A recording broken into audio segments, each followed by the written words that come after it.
Going over IRS Notice CP218. This is a notice that you might receive if you've recently filed a Form 940, like an employment tax return, but your organization is a church or other certain religious organization that's exempt from unemployment tax. So this is a pretty straightforward notice. We'll still talk about what you should do. We'll talk about some important information, but realistically, there's no action that's required. So this is going to be pretty brief. Normally, I talk about the information at the top part of your notice. Your tax period, end date, the notice date, the taxpayer ID number. You should probably make sure that your taxpayer ID number is correct. Pay attention to the notice date. You'll definitely want to at least save this in your records. And then double check your address over here to make sure that it's correct and up to date as well. So if it's not, you can change your address on the IRS change of address form. We'll put links in the show notes to how you can do that. But basically, destroy any Form 940s that you've received. Don't make federal tax deposits for federal unemployment tax. You may be liable for state unemployment tax, and that's kind of a state-by-state decision.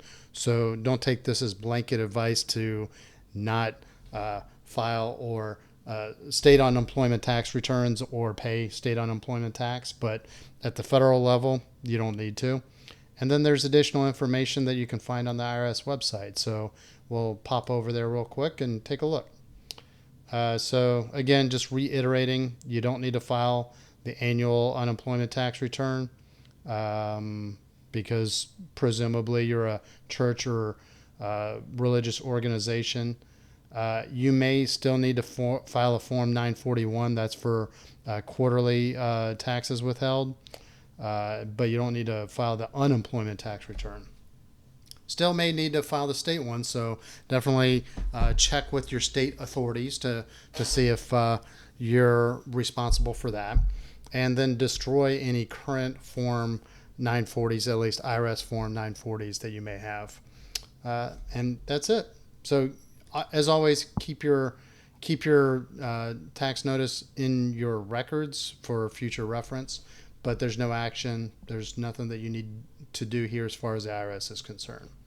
So we'll put links in the show notes to resources we've created on some of the forms and topics mentioned here. If you like our articles, please subscribe to our newsletter. If you like our YouTube videos, please subscribe to our YouTube channel. And as always, if you have any questions or comments, or if there's another topic that you'd like to see in an upcoming video, please hit me up in the comments section. Thank you very much and have a great day.